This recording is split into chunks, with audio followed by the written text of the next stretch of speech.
Mesdames et messieurs, chers collègues d'Europe, de Chine, d'Afrique, je suis très honoré de parler devant vous ce soir. Je vais remonter un petit peu, avant de parler du futur, remonter un petit peu au passé, car il faut le lier quand même, parce que nous avons entendu précédemment. C'est vrai que l'humanité, depuis à peu près 10 000 ans, depuis qu'elle s'est fixée, a fait d'énormes progrès, mais ces progrès ont été encore plus spectaculaires à partir du 19e siècle, par la médecine expérimentale notamment, l'élargissement des connaissances dans tous les domaines. Et ceci a permis une sorte d'explosion démographique, explosion de la globalisation. Et nous sommes aujourd'hui 7 milliards d'êtres humains, pas tous en très bonnes conditions. Et malheureusement, la médecine a eu des succès extrêmement spectaculaires au XIXe siècle. On a connu les microbes, on a commencé à connaître les microbes, les maladies infectieuses, et il y a eu des succès tout à fait remarquables, justement, Pasteur, Koch et les autres, pour la guérison ou la prévention de ces maladies, par des vaccins, par des traitements. Et le tome qui surgissait de ces résultats spectaculaires, c'est qu'il y avait une maladie à chaque fois, un agent infectieux et un traitement. Alors c'était un concept relativement simple, mais malheureusement maintenant il y a une deuxième scène qui apparaît depuis la première, et cette scène est plus compliquée. En ce sens, nous avons affaire à des maladies complexes, multifactorielles, et nous ne savons pas très bien comment les prendre. Et justement, je crois qu'il faut renouveler les concepts de cette médecine, et ce que je vais essayer de faire maintenant. Alors, je résume un peu, si vous voulez, ces concepts en disant que c'est une médecine de prévention surtout, car il y a des maladies chroniques irréversibles, incurables, comme la maladie d'Alzheimer, certains cancers, et il faut éviter d'arriver à ces phases irréversibles de ces maladies. Donc la prévention. Comment faire cette prévention? Bien sûr, dans la connaissance des causes.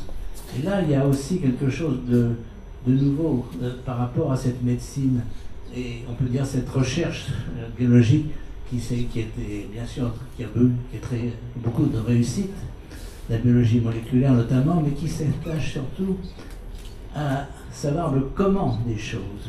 Quels sont les mécanismes? C'est une science de mécanismes, mais pas vraiment des causes. Et justement, on a oublié que derrière ces mécanismes, bien sûr, on les connaît, c'est très important, on peut aboutir à de nouveaux types de médicaments, de traitements. Il y a des facteurs, donc, de causes qui ne sont pas forcément rapportés à la science, mais bien de notre environnement. Nous-mêmes, nous changeons du fait de cette énorme explosion. Nous avons changé et nous changeons notre environnement. Je vous parle ce soir grâce à des ondes. Nous sommes environnés d'un brouillard magnétique, électromagnétique, et apparemment, il n'y a pas d'effet visible pour nous-mêmes, mais on ne peut pas exclure qu'il y ait des effets, d'une part pour des êtres plus fragiles que nous, les enfants et les vieillards, et aussi une question de temps. C'est pareil, il faut penser que nous sommes responsables des futures générations. Nous avons une information génétique qui a mis des années, des milliards d'années à se constituer, et si nous essayons d'y toucher, ou si nous y touchons même sans le savoir par notre environnement, nous agissons non seulement sur nous-mêmes, mais sur nos descendants. Donc, touche pas à mon génome, je crois que c'est quelque chose qu'il ne faut pas oublier. Alors, donc cette prévention se fait heureusement grâce à des prédictions. Des prédictions, non seulement donc du fait de la connaissance des causes, mais aussi par des tests de laboratoire extrêmement puissants. Et, bien sûr, je pense à la connaissance de notre génome, justement, notre ADN. Et sachant quand même que notre ADN est fait de 3% de gènes et de 97% de ce qu'on appelait il y a quelques années encore junk DNA. le DNA poubelle, mais en fait c'est le DNA aussi très important. Il ne code pas pour des protéines, mais il nous maintient et il se transmet. Il peut aussi se modifier, et se modifier peut aussi donner naissance à beaucoup de maladies. Donc la prédiction est importante. Cette prédiction doit être comprise non pas comme des condamnations. Ce n'est pas un test qui va vous dire vous allez mourir d'un cancer, etc. Non. Il s'agit de déterminer des facteurs de risque et de donner à la personne consciente, responsable, nous-mêmes en principe, cette notion de facteur de risque et de les diminuer. Et justement, ceci vient par la personnalisation et la participation de, je ne dirais pas du patient en puissance. Comme disait le docteur Knock, nous sommes tous des patients, des malades en puissance, mais non. Je crois qu'il faut un dialogue, un échange avec le médecin. C'est pas justement quelqu'un qui va vous asséner de ses connaissances et de sa perception de vous-même, qui va vous dire vous allez mourir. Non, vous avez des facteurs de risque qu'il faut diminuer. Donc voilà un petit peu le résumé de cette nouvelle médecine qui, entre nous d'ailleurs, est la seule qui puisse exister dans une société évoluée.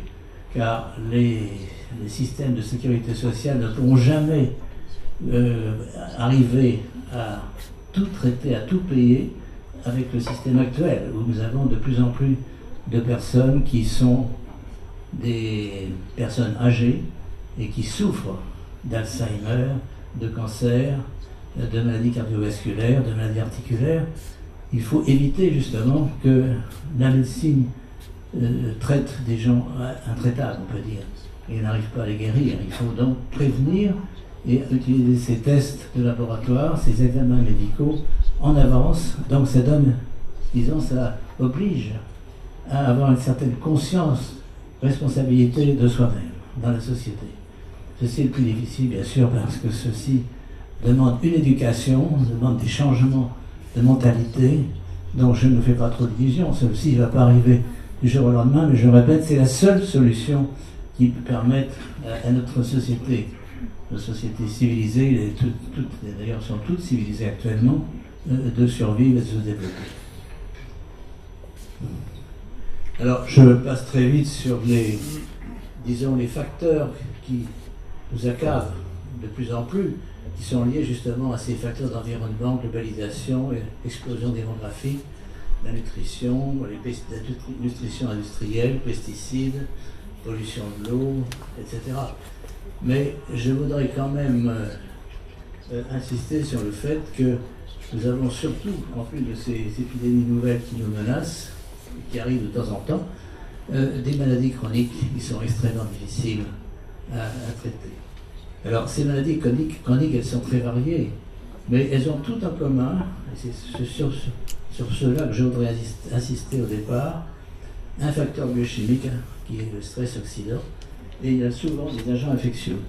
C'est la surprise de cette nouvelle technologie, c'est d'apprendre que des maladies qui ne sont pas connues pour être d'origine infectieuse ont des facteurs infectieux sur lesquels nous pouvons agir. Et en ce qui concerne donc les facteurs d'environnement, est-ce que ça marche ça? Oui, ça marche. Si, ça marche. Ah oui, voilà. Bien sûr, ils sont extrêmement variés, mais je voudrais simplement sur quelques-uns faire quelques commentaires, c'est-à-dire les radiations. Bien sûr, il y a les radiations ionisantes, les chutes d'éléments atomiques, etc.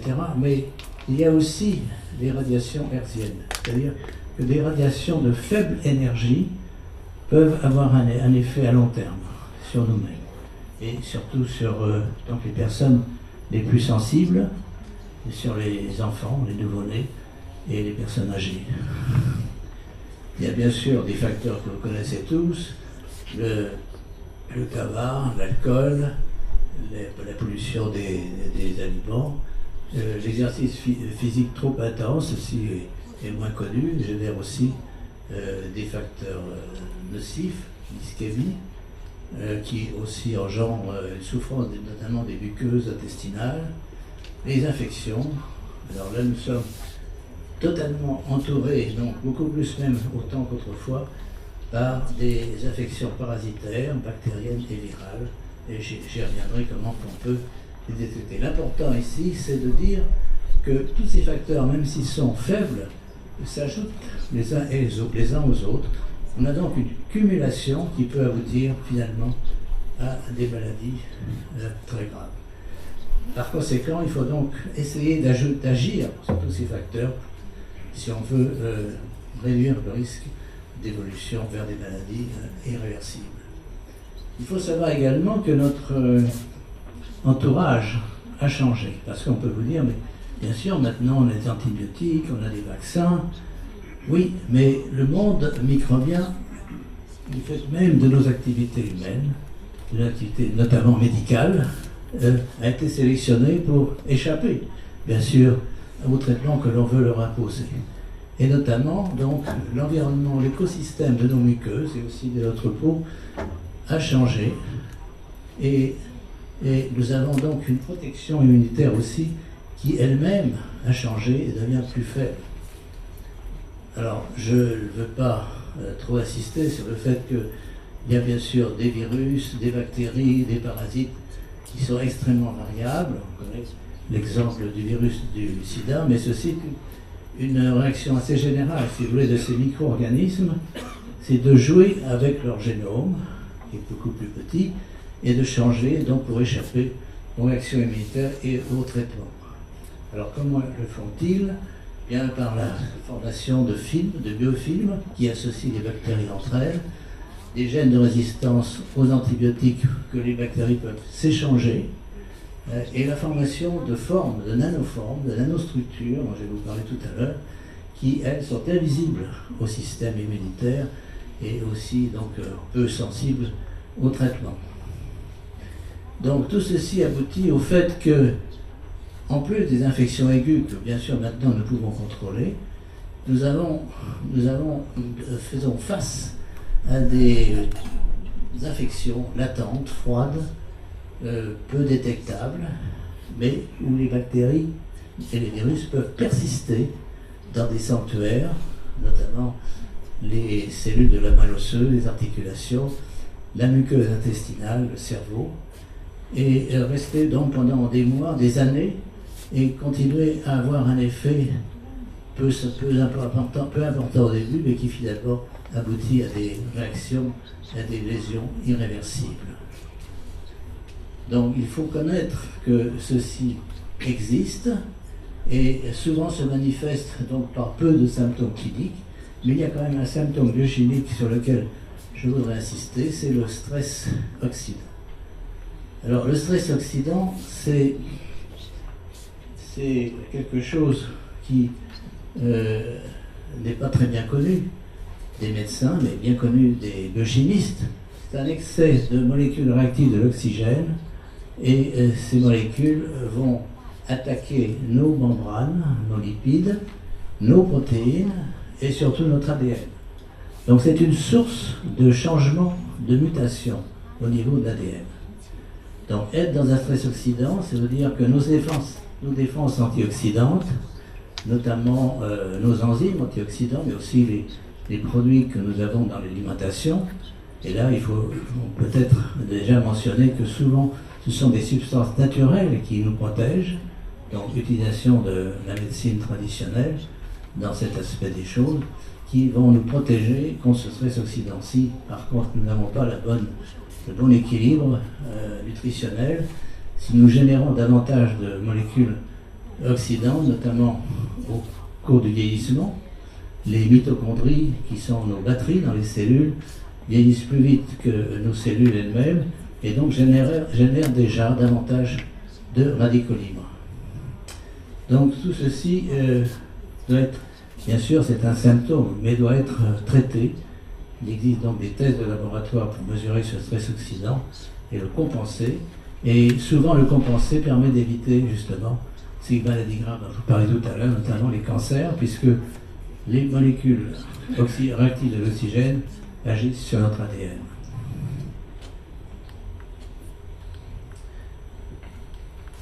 Alors je voudrais maintenant donc, puisqu'on parle du futur, vous parlez de la possibilité, dans ces maladies chroniques, de détecter des agents infectieux.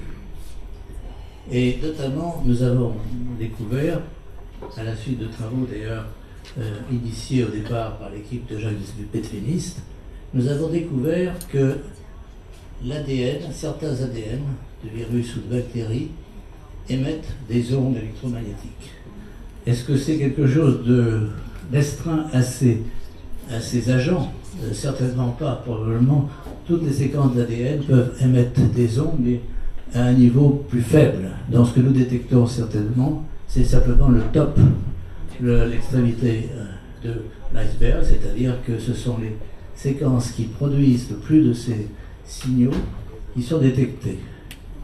Alors ceci a fait l'objet de controverses, mais je peux aujourd'hui sans hésiter de dire que ces travaux sont solides et peuvent être reproduits en dehors de notre propre laboratoire.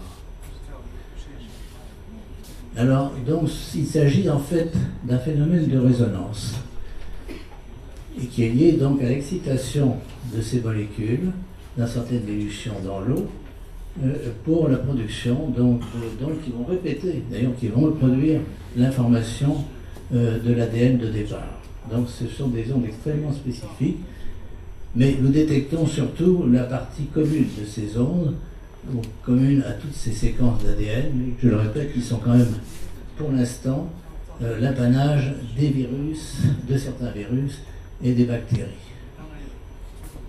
Alors le système est relativement simple pour leur détection. Il s'agit donc de faire des dilutions de l'ADN que l'on extrait des cultures de cellules ou de bactéries, mais aussi du plasma. Il faut bien voir que ceci a des applications médicales très importantes. Donc on peut extraire l'ADN du plasma d'un patient et donc le diluer et enregistrer par ce système un courant électrique qui est amplifié et analysé dans un ordinateur. Et donc ce schéma vous montre un peu le système que l'on utilise. Les dilutions sont très importantes et aussi la filtration. Parce que ce qui se passe, c'est que l'ADN est entouré de molécules d'eau. Ces molécules d'eau forment une structure organisée.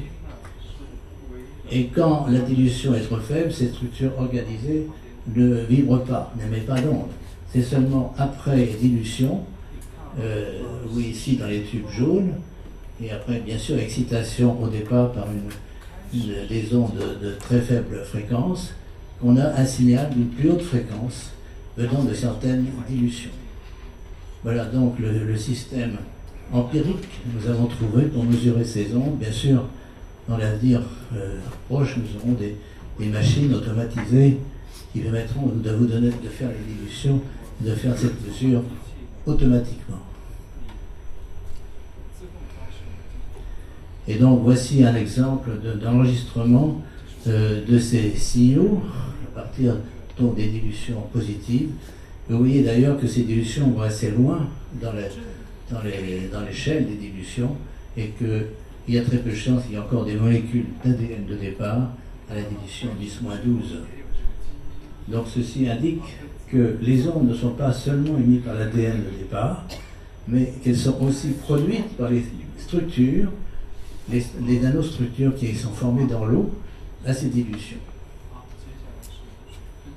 Alors, ces structures d'ailleurs peuvent être séparées suivant leur origine virale ou bactérienne, suivant leur taille. Donc si l'on filtre par exemple avec un filtre de 100 nanomètres, on détecte des signaux venant de bactéries essentiellement. Si on filtre à 20 nanomètres, les structures sont plus petites et proviennent de virus, notamment du virus du sida ou du virus des hépatites. Nous pouvons mesurer ces signaux de deux façons, soit donc par leur changement d'amplitude, et là donc on a un phénomène que l'on peut quantifier, ou bien aussi donc par le spectre des signaux, mais je le répète, ce spectre que je vous ai montré est, disons, le spectre de base.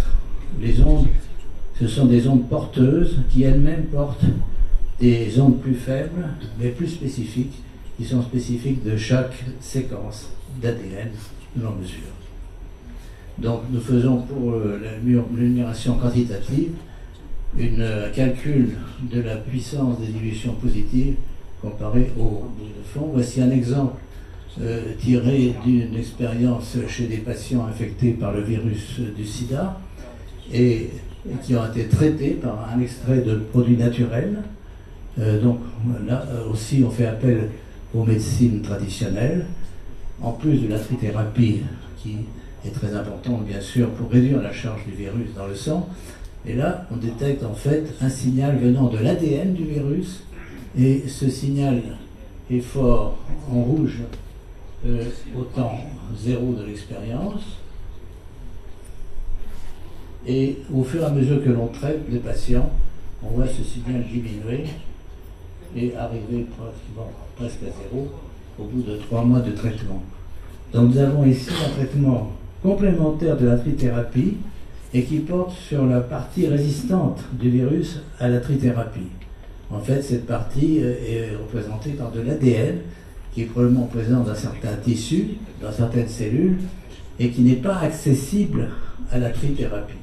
Donc là, nous avons un exemple, peut-être intéressant pour le futur, d'éradication possible de ce réservoir d'ADN qui est insensible à la trithérapie par un traitement de médecine traditionnelle. Alors, vous avez donc ici l'autre façon de mesurer ces signaux, c'est de voir donc le changement de fréquence, et vous voyez donc en bas un signal positif avec un pic dans les fréquences de 2000-3000 Hz, qui est beaucoup plus bas, bien sûr, dans le bruit de fond. Ceci est le contrôle bruit de fond, et voilà un signal positif. Donc nous avons ici une nouvelle technologie qui nous permet de détecter avec une très grande sensibilité la présence d'un agent infectieux dans le sang, dans le plasma. Mais on peut aussi, bien sûr, extraire l'ADN de tissus, notamment dans le cas des cancers, et observer également des signaux de la présence d'infections bactériennes. Alors, vous avez ici une liste qui n'est pas limitative des bactéries qui émettent des signaux. Ce que nous avons observé pour l'instant, c'est que, en général, ce sont les bactéries pathogènes qui émettent des signaux. Les bactéries non pathogènes n'en émettent pas. Dans le cas des virus, c'est un peu la même chose. Si on prend un virus atténué d'un vaccin, il n'émet pas de signaux, et par contre, le virus dit sauvage émet des signaux, notamment c'est le cas du virus du sida, HIV. Dans certains cas, nous avons isolé bien sûr les gènes qui sont responsables de ces émissions de signaux. Dans le cas du virus HIV, il y a 3 ou 4 gènes qui émettent, les autres n'émettent pas apparemment, mais ceci peut être simplement une question de degré, d'intensité.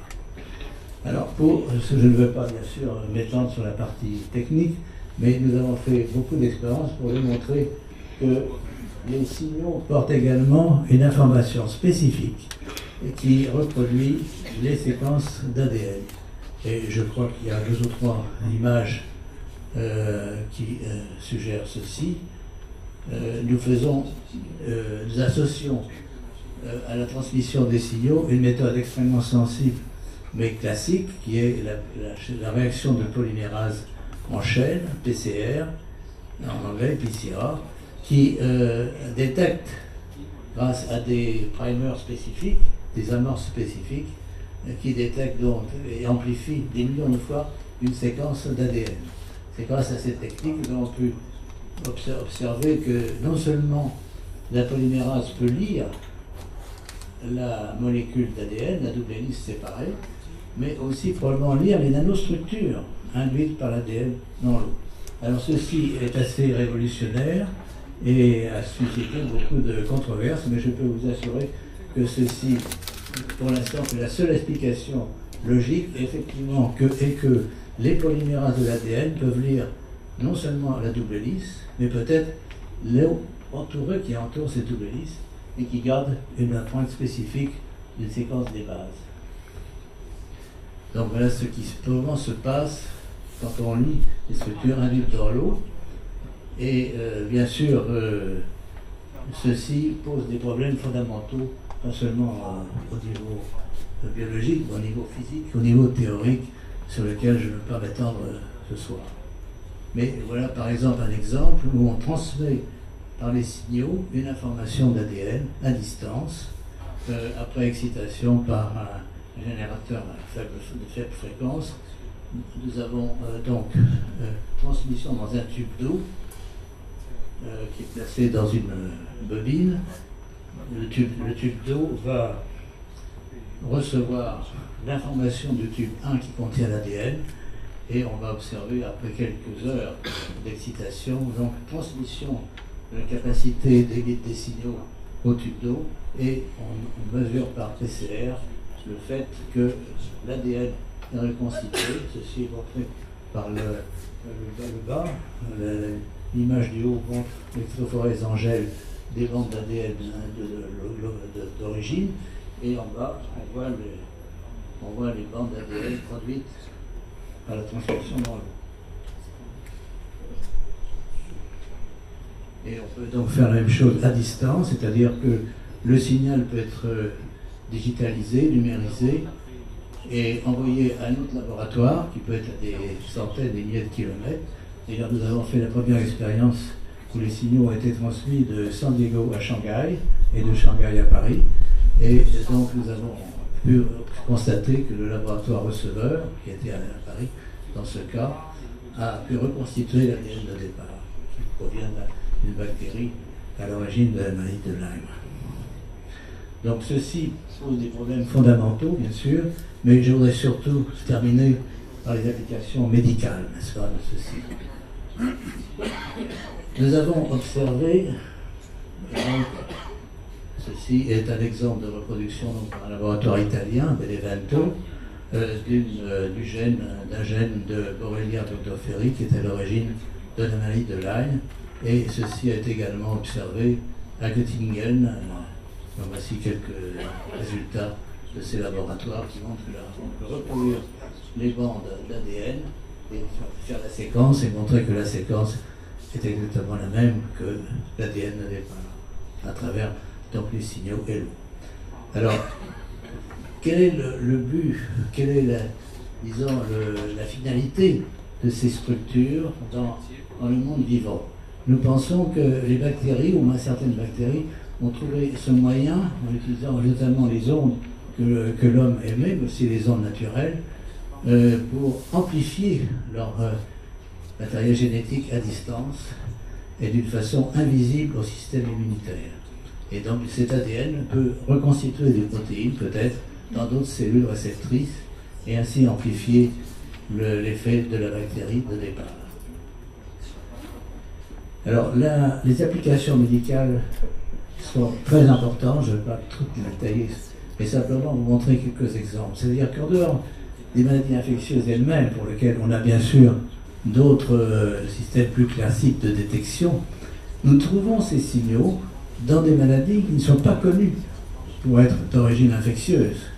Des maladies neurodégénératives notamment, comme la maladie d'Alzheimer, la maladie de Parkinson, la sclérose en plaques, la sclérose multiple, la maladie de Lyme, l'autisme également chez les enfants, et la polyarthrite rhumatoïde ou également certains cancers. Donc le champ d'investigation de cette technologie est très important, probablement pour la détection précoce. Et je voulais simplement vous donner un exemple sur l'autisme. Vous savez que l'autisme explose. C'est une maladie psychiatrique de l'enfant. Et il y a actuellement plus de 1% des enfants qui sont atteints d'autisme dans les pays développés, y compris en Asie comme la Corée du Sud. Et nous avons fait une étude avec un groupe de cliniciens sur une centaine d'enfants qui ont tous plus ou moins ce syndrome sous des noms divers, mais essentiellement c'est l'autisme. Et on s'aperçoit que ce sont nos amis cliniciens d'abord qui l'ont détecté indépendamment de nous, qu'un traitement par des antibiotiques, comme ceci est montré ici, mais associé à des traitements antifongiques, antiparasitaires, antioxydants, immunostimulants, par des suppléments nutritionnels également. Tout cet ensemble de traitements permet de traiter et d'améliorer surtout ces enfants d'une façon très spectaculaire. Au moins 50% des enfants répondent à ces traitements, suggérant donc qu'il y avait donc une origine bactérienne infectieuse à cette maladie. Et la chose la plus intéressée, c'est que si l'on mesure les signaux électromagnétiques du plasma chez ces enfants, la plupart sont positifs, détectant donc une infection bactérienne latente, et cette infection aussi est sensible, l'émission des signaux est sensible au traitement antibiotique, ainsi que l'amélioration clinique des enfants. Donc voici, sous l'effet d'un traitement azithromycine, la baisse des signaux en fonction du temps, en fonction des jours, et un deuxième traitement a encore augmenté cet effet, et l'enfant est très amélioré par ce traitement antibiotique. Donc nous avons ici un exemple d'infection bactérienne probablement d'origine intestinale. Ces bactéries proviennent de l'intestin, probablement, mais elles ont trouvé le moyen de traverser la muqueuse intestinale et de circuler dans le sang. Je répète, ces signaux ont été détectés dans le sang des enfants. Et bien sûr, vous posez la question comment ensuite elles peuvent atteindre le cerveau. Eh bien, parce que probablement aussi, il y a une deuxième barrière qui cède également sous différents facteurs, qui est la barrière entre le sang et entre la circulation et le cerveau, la barrière hémato-encéphalique pour parler d'un terme médical. Et cette barrière est probablement aussi modifiée par les facteurs d'environnement, notamment par les radiations électromagnétiques. Il existe des travaux chez les rats qui suggèrent qu'effectivement cette barrière laisse passer beaucoup de produits sous l'influence de radiations électromagnétiques, même de faible intensité et de faible fréquence. Donc nous avons ici un modèle pathogénique qui peut s'appliquer d'ailleurs non seulement à l'autisme, mais aussi aux autres maladies neurodégénératives, la maladie Alzheimer par exemple, où un changement dans la microflore intestinale au départ peut conduire, à cause de ces modifications des muqueuses, à un passage dans le sang et même au cerveau, et une atteinte au cerveau, finalement aboutissant à un stress oxydant, à des réactions et modifications irréversibles. Donc voilà un petit peu un schéma pathologique qui peut s'appliquer à ces maladies chroniques, où il y a d'abord peut-être différents facteurs qui modifient la flore, notamment la flore intestinale, stress oxydatif, immunosuppression, infection bactérienne et génération à nouveau de radicaux libres qui vont induire des mutations dans l'ADN et finalement donc atteinte irréversible d'un certain nombre de cellules, notamment des neurones. Et ceci, bien sûr, est une phase quasi irréversible. Il faut donc, à nouveau, je le répète, la médecine du futur, ce sera une médecine de prévention, de prédiction, mais grâce à des tests de laboratoire notamment, et grâce bien sûr à notre changement de comportement. Je vous remercie.